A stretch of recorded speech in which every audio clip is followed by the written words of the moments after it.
What's up, you guys? Teddy Striker here, and last Saturday at UFC 322, Sean Brady got knocked out by Michael Morales in the first round, and a couple weeks before that, Joseph Parker was stopped by Fabio Worley in the 11th round of their fight. And what Sean Brady and Joseph Parker have in common is that, in my opinion, they both should have got the next title shot in their divisions. Obviously, Sean Brady, he had a bit of a different case because there was the pound-for-pound champion Islam Makhachev that was moving up to challenge for the belt in his weight class, and it was quite far out into the year. It was in November, so that would mean that Sean Brady would sit out for quite some time. But there are some cases where fighters are willing to sit out when they've become the number one contender, and they're like, you know what, I've earned my title shot. I'm going to wait for the winner of this fight, and then I'm going to get my title shot.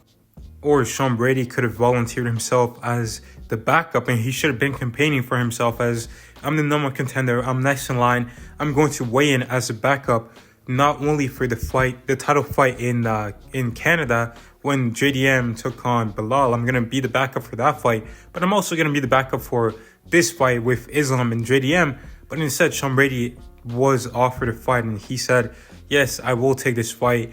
And ultimately, he took it, and he got knocked out in the first round.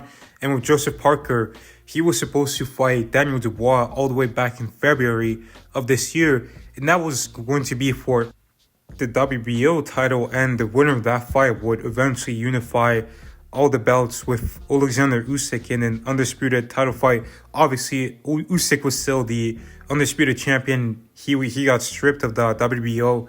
And then Daniel Dubois got it in the title fight versus Anthony Joshua. That's how he became the WBO champion. And then Joseph Parker and Daniel Dubois were supposed to fight, and the winner of that fight was going to fight Usyk. But unfortunately, Daniel Dubois was pulled out. I believe it was 4 days before the fight, and Martin Bakole stepped in on short notice, and Joseph Parker did what he was supposed to do, and he knocked him out in 2 rounds. And after that fight, you'd think that Joseph Parker would be next in line to get the title shot because Daniel Dubois was the one that pulled out. Joseph Parker stayed in, and he did them a favor by staying in there and taking a fight on short notice against a dangerous heavyweight like Martin Bakole. And you think he would get the title shot, but no.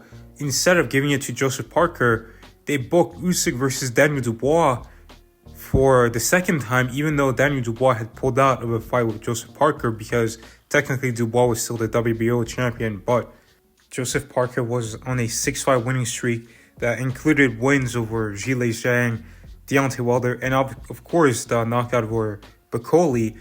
Dubois got the shot over him, and partially because, of course, he was the WBO champion at the time, but also he was heavily campaigning for the Usyk fight. He got into Usyk's face after Usyk had beat Fury the second time. I'm trying. You trying, you do.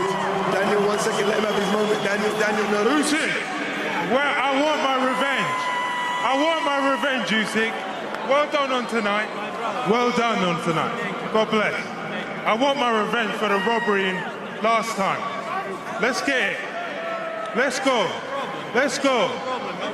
And also, Daniel Dubois has a really good manager in Frank Warren who is able to get these high-level matchups, and he was able to get Daniel Dubois to fight, even though Joseph Parker was maybe the better choice. But then after Daniel Dubois got knocked out by Usyk the second time, Joseph Parker actually got into the ring, and he had a face-off with Usyk.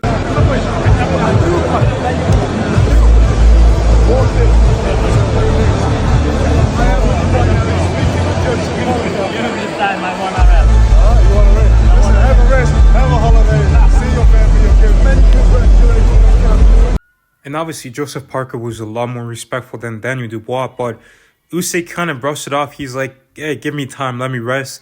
And then Parker's like, yeah, take your rest, but I'm next. But unfortunately, they weren't able to come to an agreement, even though the WBO actually ordered Usyk to fight Joseph Parker as his mandatory. But Usyk said he wasn't ready to fight in October. So Joseph Parker, he was like, you know what, if Usyk's not ready, give me another fight. And he actually did have another fight for the interim WBO title against Fabio Worley, and that one was supposed to be set in stone that it's going to be whoever wins that fight is going to fight Usyk, despite Joseph Parker already being a mandatory for Alexander Usyk.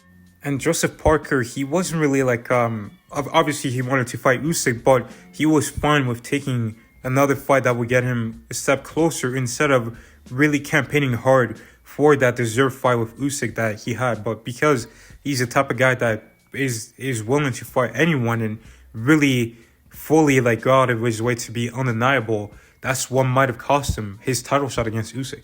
I think that's a good example of we will fight anyone. And even though we're in a good position, he's a WBA mandatory, I'm WBO, but we're not going to sit around and wait. We want to be busy. And Joseph Parker was mandatory for Usyk. He could have waited for a fight with Usyk, but instead he chose to fight Fabio Worley, and he was stopped in the 11th round.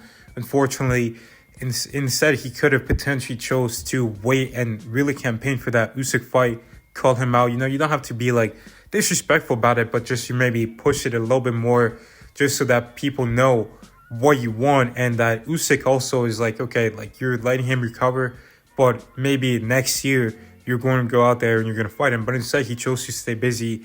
And when you're going out against the best in the world, every time the best fighters in the world, you raise the chance of losing. And Sean Brady also raised that, but he was also willing to be undeniable and fight anyone that was offered to him. It's it went from nothing happening to everything happening. So, but it's good. Whoever's going to get it next is going to get it next. I can't control that. I'm just going to go out there, control my performance, win, and then if I have to fight again, I have to fight again. But yeah, it's going to be very interesting couple of weeks. There's really nothing else for me. If this fight didn't happen, I probably wasn't fighting until next year, which I'm a fighter. Winning solves everything. I'm going to go out there, win Saturday, and whatever is next for me is next.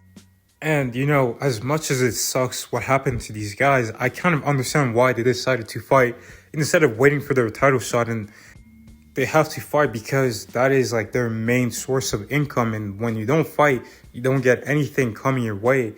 Unless you have like some nice investments and you've been able to save your money and be smart with your money. But another reason why they take these fights is because their title shot isn't like quite set in stone. Like Joseph Parker was mandatory, but he still didn't get that shot.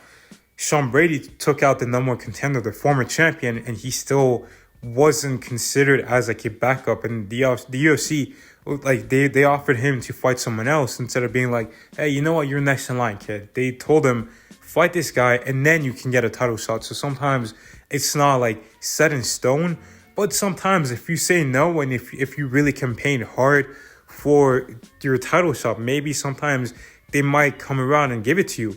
I mean, currently Kamaru Usman in the welterweight division, he beat Joaquin Buckley, and now he's campaigning for a title shot. And I think he can get a title shot, but a lot of people are saying he shouldn't, and that's fair as well to say it. But he is campaigning for his title shot, because if he takes another fight and then he loses, then it's just going to be even harder to get a title shot. So I understand both sides, and I think sometimes it helps to be a competent man and to say, yes, I will take this fight, but sometimes you also got to back yourself and say, no, I'm not going to do this.